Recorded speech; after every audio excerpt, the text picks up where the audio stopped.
여보, 35년 동안 고마웠어. 갑자기 왜 그래요? 그냥. 제 나이 64입니다. 어느 날 카카오톡에서 낯선 번호로 메시지가 왔습니다. 오빠 나야 혜진이. 손이 떨렸습니다. 40년 전 제 청춘을 송두리째 가져간 그 이름. 1978년 겨울 명동 다방에서 처음 만난 그녀는 하얀 목도리를 두르고 있었습니다. 우린 매일 만났고 손을 잡았고 평생을 약속했습니다. 그런데 어느 날 아무 말 없이 사라졌습니다.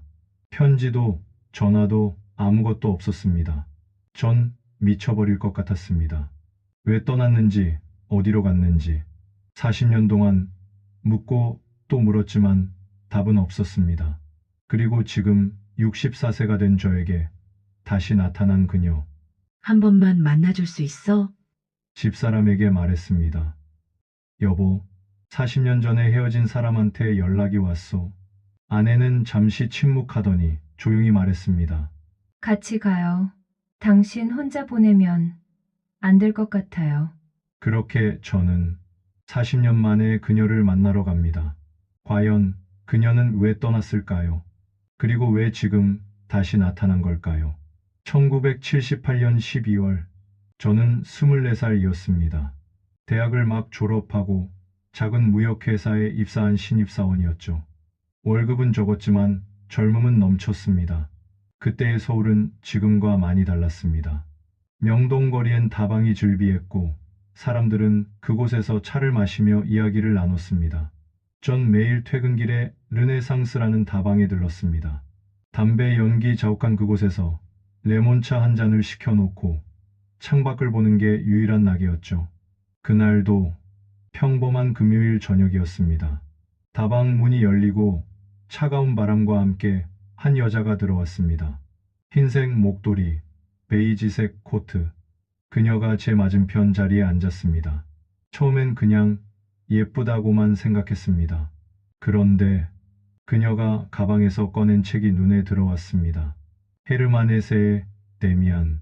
제가 그 전날 밤 읽고 있던 바로 그 책이었습니다. 죄송한데 혹시 그 책 재미있나요? 그녀가 고개를 들었습니다. 네. 아, 어렵긴 한데 자꾸 읽게 되네요. 저도 지금 읽고 있어요.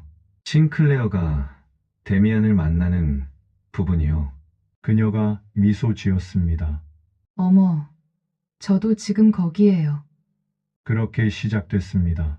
책 이야기를 하다가 어느새 음악 이야기로, 영화 이야기로 번져갔습니다. 그녀의 이름은 혜진, 21살, 약국에서 일하는 약사였습니다. 집은 도남동, 저는 신당동.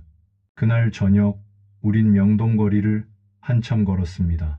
12월에 찬바람이 불었지만 춥지 않았습니다. 다음 주 금요일에 또 볼까요? 그녀가 먼저 물었습니다. 네, 좋아요. 같은 시간, 같은 장소에서요. 그렇게 우리의 금요일이 시작됐습니다.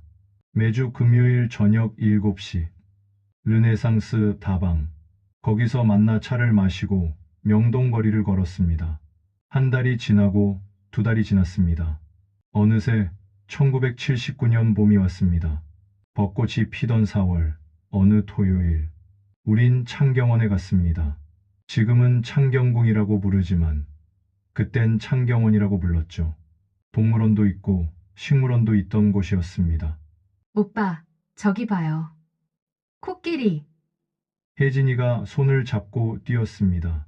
21살 소녀처럼 순수하게 웃었습니다. 혜진아, 나 너한테 할 말 있어. 벚나무 아래에서 멈춰 섰습니다. 뭔데요? 나 너 좋아해. 정말 많이. 그녀가 고개를 숙였습니다. 한참을 그렇게 서 있다가 작은 목소리로 말했습니다. 오빠, 저도요. 그날 우린 연인이 됐습니다. 24살 청년과 21살 소녀의 사랑. 지금 생각하면 참 순수했습니다. 손만 잡아도 가슴이 뛰고 헤어질 시간이 되면 아쉬워서 발걸음이 떨어지지 않았죠. 매주 금요일은 우리만의 날이었습니다. 다방에서 만나 차를 마시고 영화를 보고 남산을 걸었습니다. 그해 여름 혜진이가 말했습니다. 오빠, 나중에 우리 결혼하면 어디서 살까요? 글쎄, 일단 전세방부터 얻어야지. 내가 돈 모으고 있어. 몇 평이면 될까요? 10평만 있어도 충분해. 우리 둘이 사는데 혜진이가 웃었습니다. 둘이요. 아기는요? 아, 그럼 15평. 오빠는 딸을 좋아해요? 아니면 아들을 좋아해요? 나는 혜진이 닮은 딸이 좋아. 그런 이야기들을 나누며 우린 미래를 그렸습니다. 작은 집에서 시작해서 아이 둘 낳고 함께 늙어가는 평범한 삶. 그게 우리의 꿈이었습니다. 가을이 왔습니다. 1979년 10월, 저는 회사에서 좋은 성과를 내서 보너스를 받았습니다. 그 돈으로 혜진이에게 선물을 사주고 싶었습니다. 명동에 있는 미도파 백화점에 갔습니다. 스카프 매장에서 한참을 고민하다가 하얀색 실크 스카프를 샀습니다. 혜진이가 좋아할 것 같았습니다. 금요일 저녁, 르네상스 다방에서 혜진이를 기다렸습니다. 7시, 7시 10분, 7시 30분. 혜진이가 오지 않았습니다.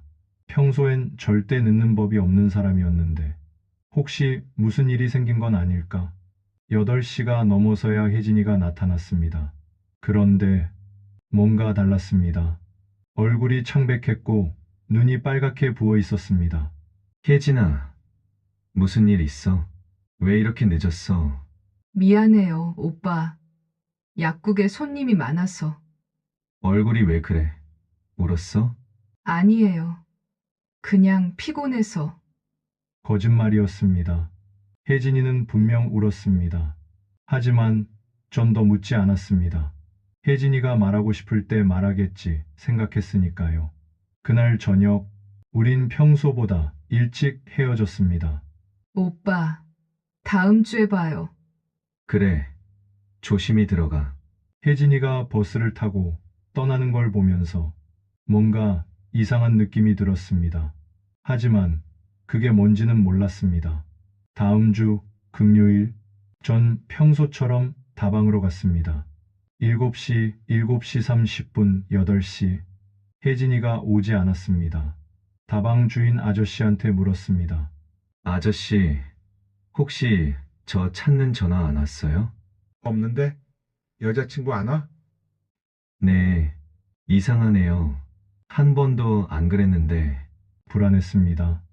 혜진이네 약국 전화번호는 알고 있었지만 집 전화번호는 몰랐습니다. 그때는 핸드폰도 없던 시절이라 연락할 방법이 없었습니다. 다음 날 토요일 오전, 혜진이네 약국으로 갔습니다. 도남동사거리 모퉁이에 있는 작은 약국, 은혜약국이라는 간판이 보였습니다. 문을 열고 들어갔습니다. 그런데 혜진이가 없었습니다. 약국 주인 할머니가 계셨습니다. 할머니, 여기 일하는 혜진 씨, 어디 갔어요? 혜진이 그 애 그만뒀어. 네. 언제요? 지난주에 갑자기 그만둔다고 하더라고. 어디로 갔는지 아세요? 나도 몰라. 집으로 돌아간다고만 하더라고. 집이 어딘데요? 경상도 어딘가. 자세히는 모르겠어. 머릿속이 하얘졌습니다. 경상도?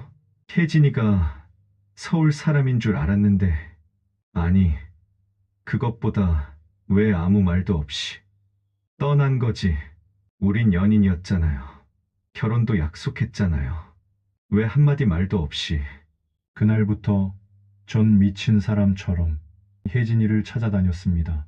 명동다방, 창경원, 남산, 우리가 함께 걸었던 모든 곳을 다시 찾아갔습니다. 혹시 혜진이가 나타나지 않을까 하는 헛된 기대를 안고, 하지만 혜진이는 나타나지 않았습니다. 한 달이 지나고 2달이 지났습니다. 1980년 새해가 밝았습니다. 그해 봄, 전 군대에 갔습니다. 군복무 2년 8개월. 그 긴 시간 동안에도 혜진이 생각뿐이었습니다. 왜 떠났을까? 무슨 일이 있었을까? 답은 나오지 않았습니다. 제대하고 돌아왔을 때 전 더 이상 혜진이를 찾지 않았습니다. 찾아봤자 소용없다는 걸 알았으니까요. 그렇게 세월이 흘렀습니다. 저는 결혼했고 아이를 낳았고 평범하게 살았습니다. 하지만 가끔 혜진이 생각이 났습니다. 금요일 저녁이면, 명동을 지나갈 때면, 벚꽃이 필 때면 문득문득 그때 그 시절이 떠올랐습니다. 그리고 40해가 흘렀습니다. 2024년 어느 가을날 64살이 된 제게 혜진이에게서 연락이 왔습니다. 오빠, 나야 혜진이. 그 순간 40해 전 그 금요일 저녁이 다시 떠올랐습니다. 하얀 목도리를 두른 21살 소녀, 데미안을 읽던 그 여자, 제 청춘을 송두리째 가져간 그 사람, 왜 지금 다시 나타난 걸까요? 카카오톡 메시지를 받은 건 2024년 10월 18일 금요일 저녁이었습니다. 퇴근하고 집에 돌아와 소파에 앉아 있는데 핸드폰이 울렸습니다. 모르는 번호였습니다. 요즘은 스팸 메시지가 많아서 처음엔 무시하려고 했습니다. 그런데 메시지 내용이 눈에 들어왔습니다. 오빠, 나야 혜진이. 심장이 멎는 줄 알았습니다. 혜진이, 그 혜진이 40해 전 아무 말 없이 사라진 그 사람? 손이 떨렸습니다. 핸드폰을 떨어뜨릴 뻔했습니다. 다시 메시지를 읽었습니다. 오빠, 나야 혜진이. 40년 만에 연락해서 미안해. 오빠 번호는 동창회 명단에서 찾았어. 오빠, 기억나? 1978년 겨울 명동다방에서 처음 만났던 거. 나 이제 61야. 오빠는 64이 됐겠네.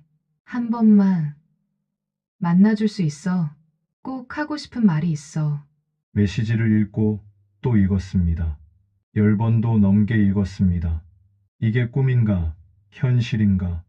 64살 노인이 된 제가 그 순간만큼은 24살 청년으로 돌아간 것 같았습니다. 가슴이 뛰었습니다. 40년 전 그날처럼 거실에 있던 아내가 물었습니다. 여보, 무슨 일이에요? 얼굴이 왜 그래요? 아니, 그게 누구한테서 연락 왔어요? 거짓말을 할 수 없었습니다. 저희 부부는 35년을 함께 살았습니다. 결혼 초부터 지금까지 서로에게 비밀이 없었습니다. 아내에게 핸드폰을 보여줬습니다. 여보, 40년 전에 사귀던 사람한테 연락이 왔소. 아내가 메시지를 읽었습니다. 한참을 말없이 읽더니 천천히 물었습니다. 당신이 군대 가기 전에 사귀던 그 사람 갑자기 사라진 사람이요. 만나고 싶어요? 솔직히 대답했습니다. 궁금하오. 왜 떠났는지 40년 동안 궁금했소. 아내는 잠시 침묵했습니다. 그러더니 예상치 못한 말을 했습니다. 같이 가요. 뭐? 같이 가요. 당신 혼자 보내면 안 될 것 같아요. 당신이 같이 네, 나도 궁금해요. 당신을 40년 동안 궁금하게 만든 사람이 어떤 사람인지. 아내의 눈빛이 진지했습니다. 질투도 화도 아니었습니다. 그냥 이해하려는 눈빛이었습니다. 결혼 35년, 아내는 항상 그랬습니다. 제 마음을 이해하려고 노력했고 함께 문제를 풀어가려고 했습니다. 그날 밤 전 혜진이에게 답장을 보냈습니다. 혜진아, 나 기억해. 다 기억해. 만나자. 하지만 내 아내도 같이 갈 거야. 괜찮겠니? 답장은 다음 날 아침에 왔습니다. 오빠 고마워. 그게 맞는 것 같아. 사모님께 죄송하다고 전해줘. 다음 주 금요일 어때? 명동에서 만날까? 우리 그때 다니던 르네상스 다방은 없어졌지만 그 자리에 카페가 있대. 금요일, 40년 전에도 우린 항상 금요일에 만났습니다. 일주일이 지났습니다. 그 일주일이 참 이상했습니다. 64살 노인이 첫 데이트를 앞둔 청년처럼 두근거렸습니다. 무슨 옷을 입고 갈까? 무슨 말을 해야 할까? 혜진이는 어떻게 변했을까? 잠도 제대로 못 잤습니다. 아내가 웃으며 말했습니다. 당신, 요즘 이상해요. 마치 20살 청년 같아요. 그러오? 나도 모르겠소. 이게 뭔지. 첫사랑이니까요. 첫사랑은 나이가 들어도 잊히지 않는다잖아요. 여보, 미안하오. 뭐가 미안해요. 당신도 사람인데 궁금할 수 있죠. 나도 궁금해요. 아내는 정말 대단한 사람이었습니다. 질투하지 않고 화내지 않고 오히려 이해해 주었습니다. 그래서 더 미안했고 더 고마웠습니다. 드디어 금요일이 왔습니다. 2024년 10월 25일, 40년 만에 재회. 아침부터 긴장됐습니다. 밥도 제대로 못 먹었습니다. 회사에서도 일이 손에 잡히지 않았습니다. 오후 3시쯤 조퇴하고 집으로 왔습니다.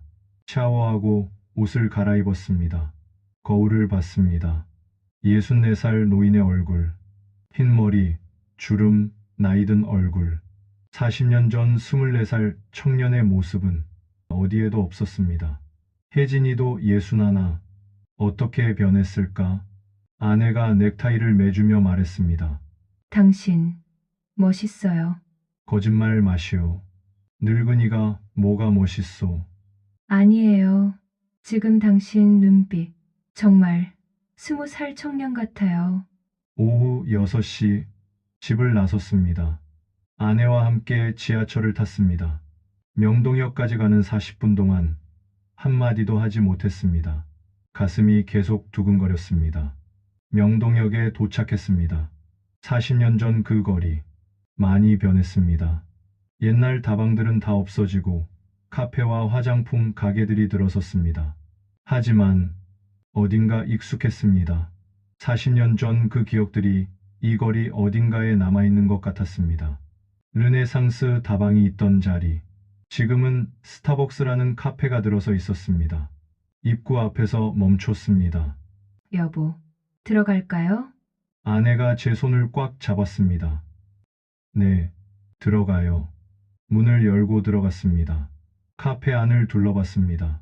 창가 쪽에 한 여자가 앉아 있었습니다.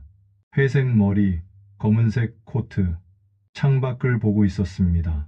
그 모습이 40년 전 그날과 똑같았습니다. 심장이 터질 것 같았습니다.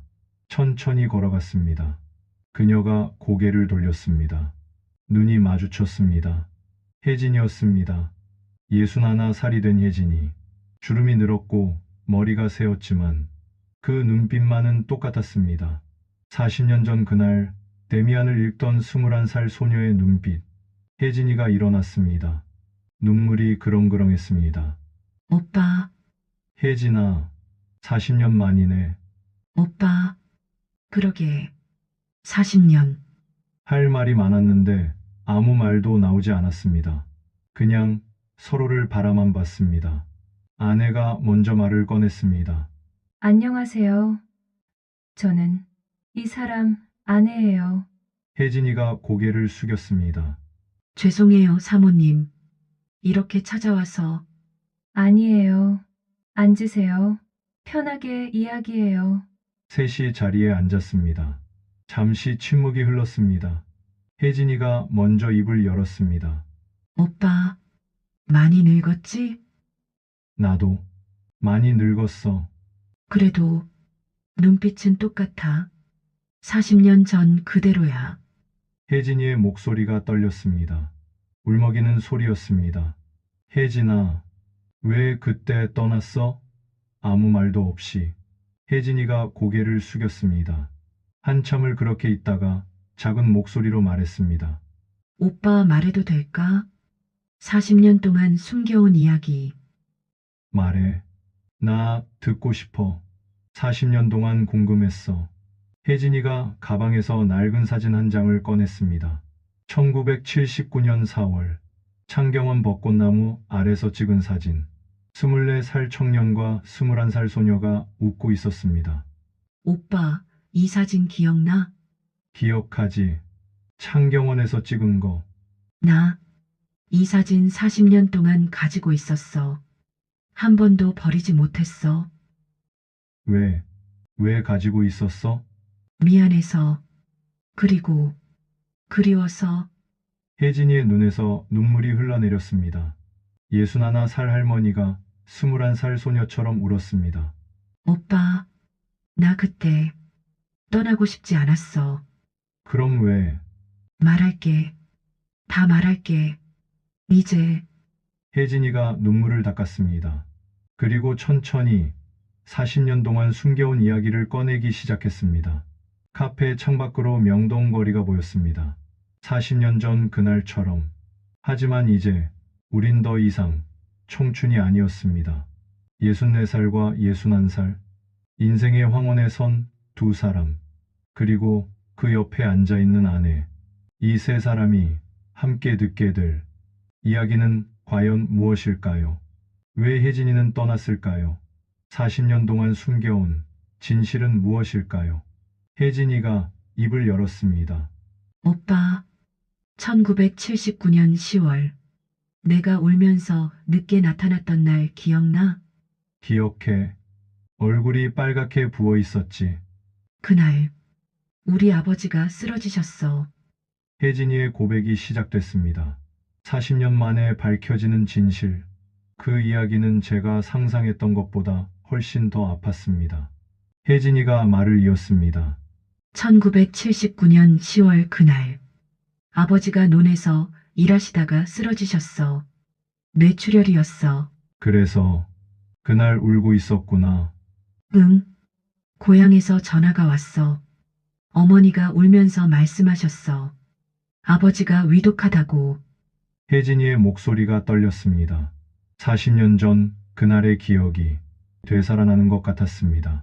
나 그날 밤에 바로 고향으로 내려갔어. 경상남도 산청. 기차 타고 버스 타고 6시간 걸려서 도착했어. 아버지는 어떻게 되셨어? 중환자실에 계셨어. 의식이 없으셨어. 의사 선생님이 말씀하시길 수술해야 한다고. 큰 병원으로 옮겨야 한다고. 혜진이가 잠시 말을 멈췄습니다. 눈물을 닦았습니다. 그런데 오빠, 우리 집은 가난했어. 놈 면마지기가 전부였어. 수술비가 없었어. 얼마나 필요했는데 300만 원. 지금으로 치면 몇 천만 원이야. 우리 집엔 그런 돈이 없었어. 1979년 당시 300만 원. 보통 사람은 집을 팔아야 마련할 수 있는 큰 돈이었습니다. 어머니가 이곳저곳 돈을 빌리러 다니셨어. 친척들, 이웃들. 하지만 다들 어려운 시절이라 빌려주는 사람이 없었어. 그래서 그때 마을 이장님이 오셨어. 이장님 아들이 나보다 3살 많은 총각이었어. 혜진이의 말이 여기까지 왔을 때 전 무슨 이야기가 나올지 알 것 같았습니다. 가슴이 무너지는 것 같았습니다. 이장님이 말씀하셨어. 자기가 수술비를 대주겠다고. 대신 나한테 자기 아들하고 결혼해달라고. 아내가 작게 한숨을 쉬었습니다. 저는 아무 말도 할 수 없었습니다. 오빠, 나 그때 21살이었어. 어렸어. 무서웠어. 아버지는 중환자실에서 죽어가고 있고 어머니는 매일 울고 동생들은 밥도 제대로 못 먹고. 혜진아, 나한테 선택권이 있었을까? 아버지를 살리고 가족을 살리려면 그 길밖에 없었어. 혜진이가 눈물을 흘렸습니다. 40년 동안 참아왔던 눈물. 나 오빠한테 말하고 싶었어. 편지라도 쓰고 싶었어. 하지만 뭐라고 말해야 할지 몰랐어. 오빠, 나 다른 사람이랑 결혼해야 되라고 말할 수 있었겠어? 그래도 한마디라도 미안해. 정말 미안해. 나 겁쟁이였어. 오빠 얼굴 보면 마음이 약해질 것 같아서 그냥 도망쳤어. 혜진이가 고개를 숙였습니다. 한참을 울었습니다. 카페 안이 조용했습니다. 다른 손님들도 우리를 보며 눈물을 훔쳤습니다. 1979년 11월에 결혼했어.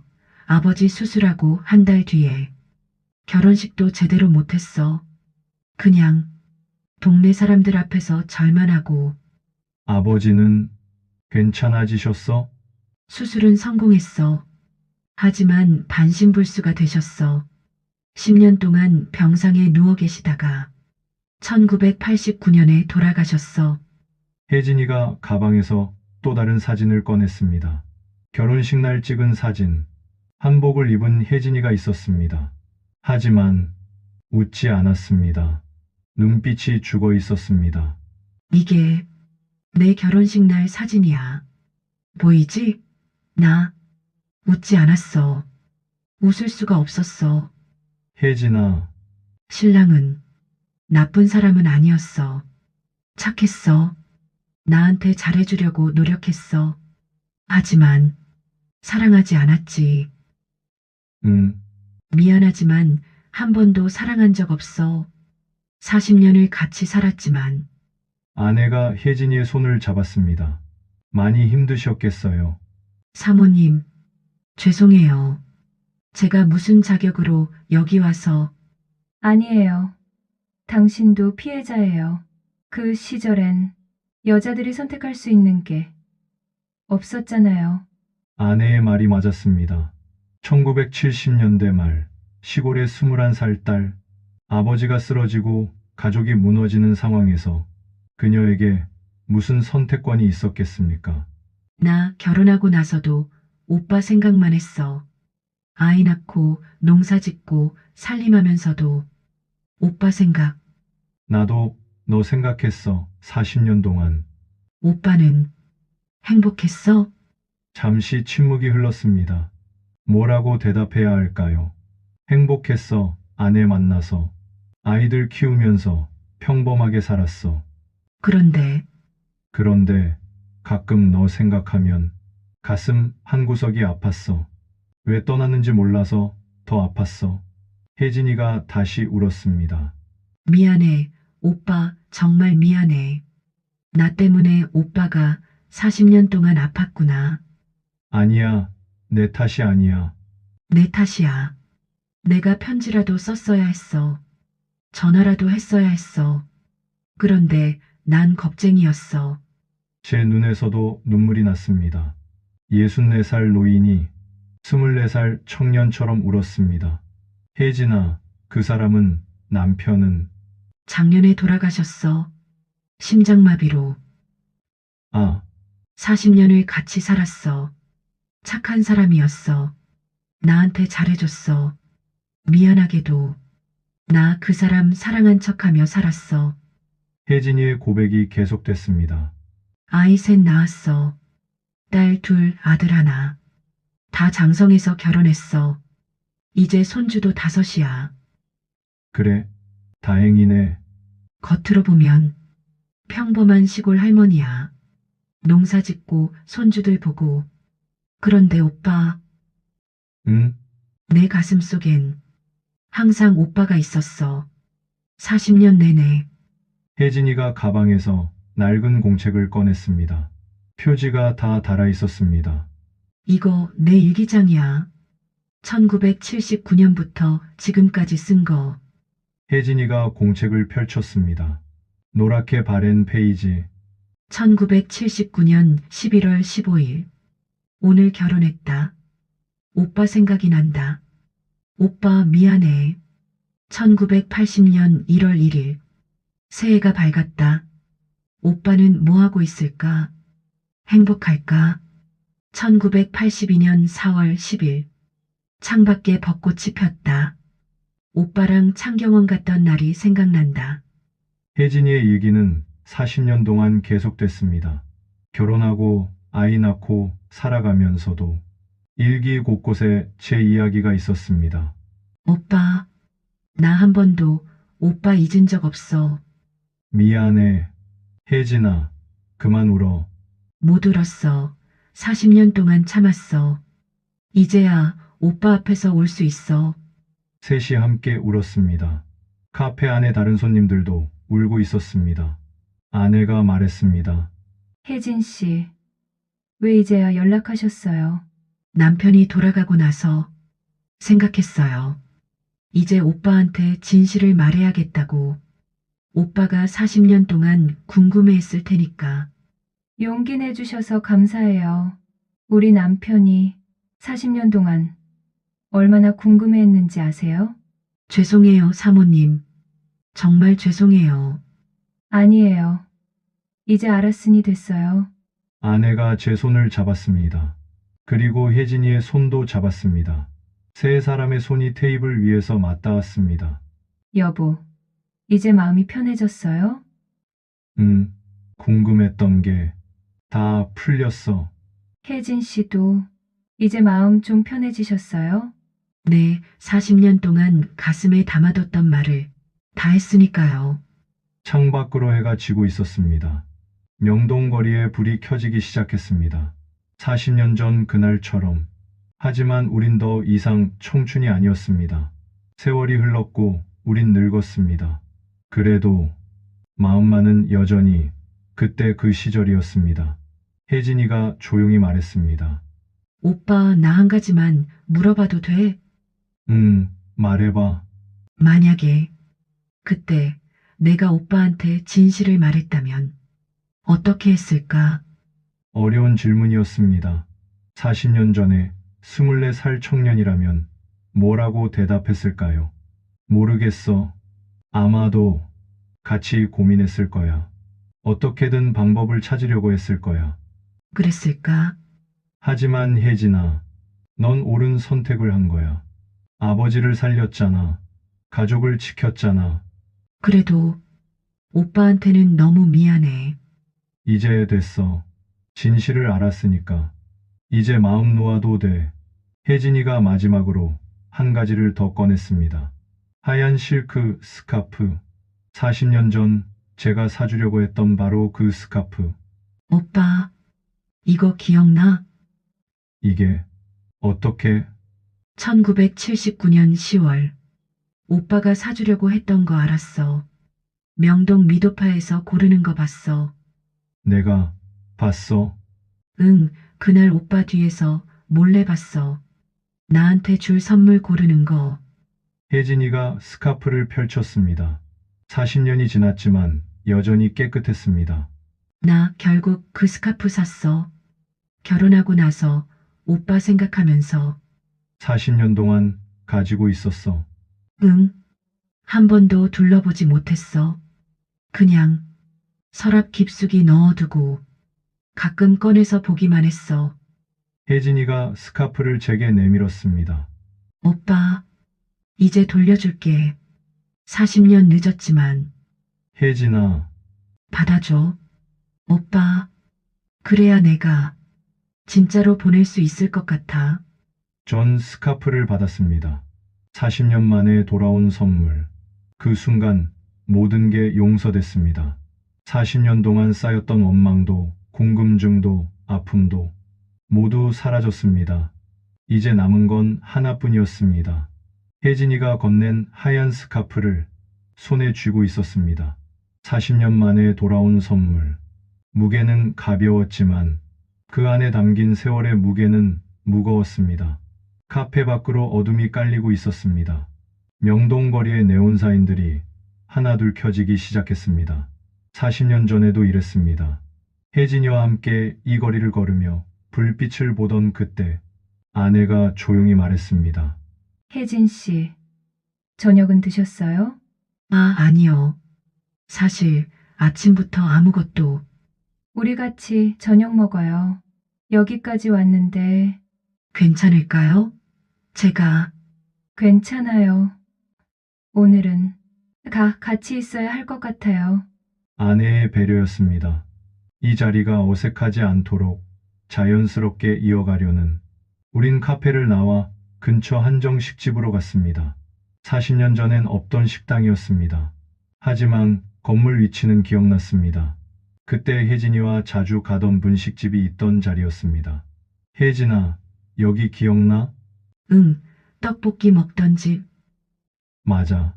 우린 항상 여기서 떡볶이하고 순대 먹었지. 오빠가 항상 사줬어. 돈도 없으면서. 혜진이가 웃었습니다. 40년 만에 보는 진짜 웃음이었습니다.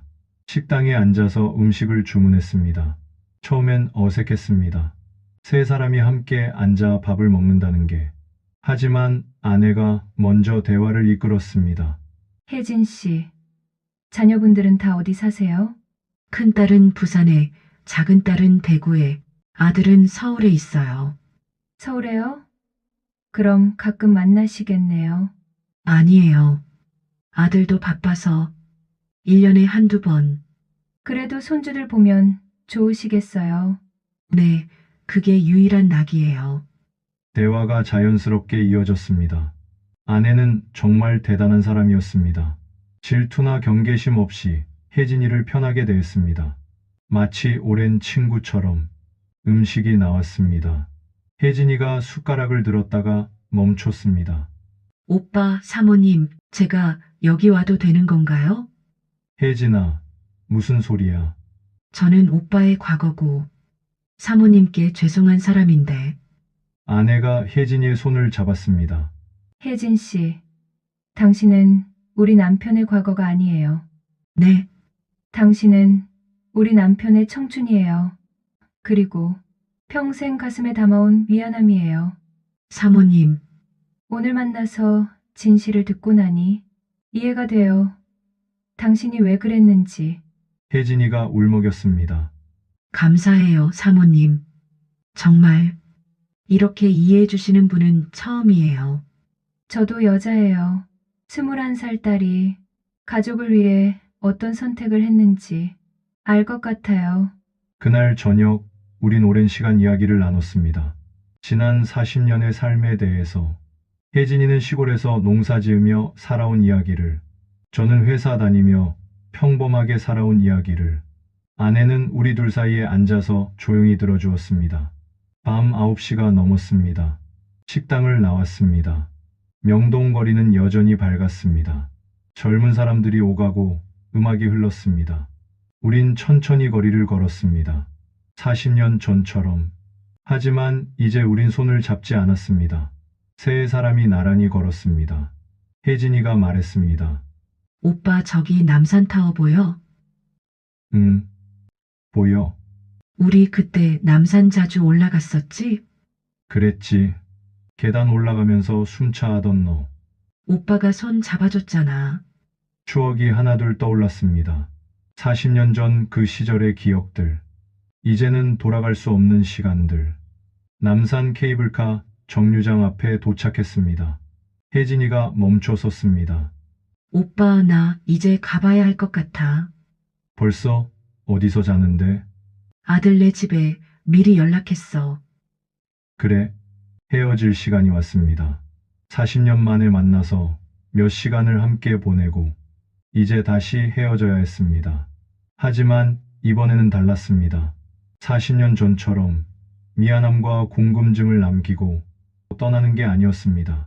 모든 진실을 나누고 모든 눈물을 흘리고 이제 정말로 놓아줄 수 있었습니다. 혜진이가 말했습니다. 오빠, 40년 동안 미안했어. 진심으로. 나도 미안해.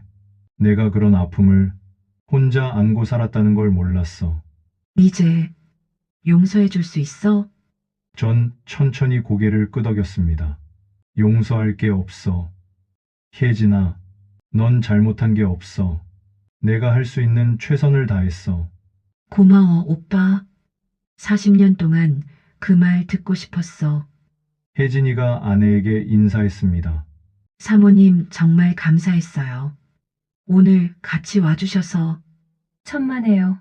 저도 궁금했던 게 많았어요. 우리 남편이 평생 마음에 두고 살았던 사람이. 사모님, 오빠 잘 부탁드려요. 행복하게 해주세요. 네, 그럴게요. 두 여자가 포옹했습니다. 40년의 세월을 뛰어넘어 한 남자를 사랑했던 두 여자가 서로를 이해하고 서로를 위로했습니다. 혜진이가 제게 마지막으로 말했습니다. 오빠, 다음 생에는 꼭 만나자. 다음 생, 응, 다음 생에는 아무 걱정 없이 오빠랑 결혼하고 싶어. 그 말에 가슴이 뭉클했습니다. 그래, 다음 생에는 꼭 그러자. 약속이야, 오빠. 약속이야. 혜진이가 손을 내밀었습니다. 40년 만에 다시 잡는 손. 전 그 손을 꽉 잡았습니다. 마지막으로 혜진이가 웃었습니다. 눈물을 흘리면서도 웃었습니다. 오빠 사랑했어. 정말로 40년 내내. 혜진아, 나도 사랑했어. 혜진이가 손을 놓았습니다. 그리고 천천히 돌아섰습니다. 택시를 잡아타고 떠났습니다. 테일라이트가 점점 멀어졌습니다. 40년 전 그날처럼. 하지만 이번엔 달랐습니다. 전 알고 있었습니다. 왜 떠났는지, 어떤 아픔을 안고 살았는지 모든 걸 알았습니다. 그래서 놓아줄 수 있었습니다. 아내가 제 팔짱을 꼈습니다. 여보, 괜찮아요? 응, 괜찮아.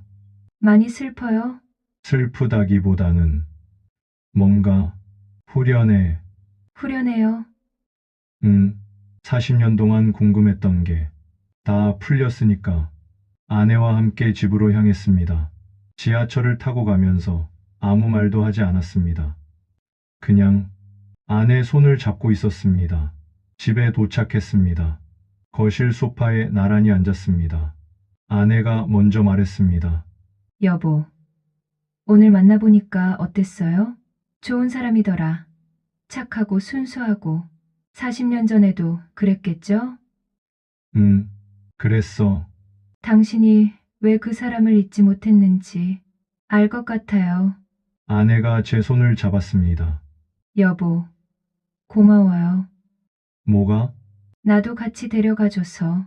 당신 인생인데 나도 함께 해야죠. 전 아내를 안았습니다. 35년을 함께 산 사람.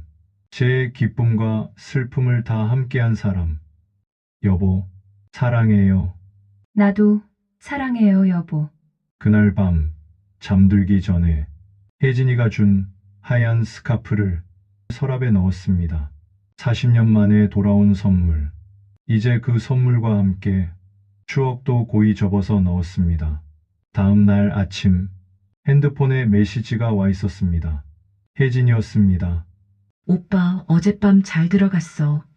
40년 동안 하고 싶었던 말 다 해서 마음이 한결 가벼워. 이제 나 편하게 살 수 있을 것 같아.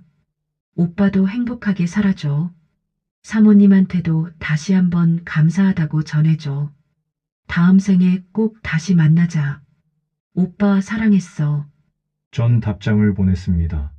혜진아, 나도 마음이 편해졌어. 40년 동안 궁금했던 게 풀려서 이제 정말 놓아줄 수 있을 것 같아. 너도 행복하게 살아. 다음 생에 꼭 만나자. 나도 사랑했어. 메시지를 보내고 나니 정말로 모든 게 끝난 것 같았습니다. 40년의 긴 이야기가 마침내 마침표를 찍었습니다. 그로부터 한 달이 지났습니다.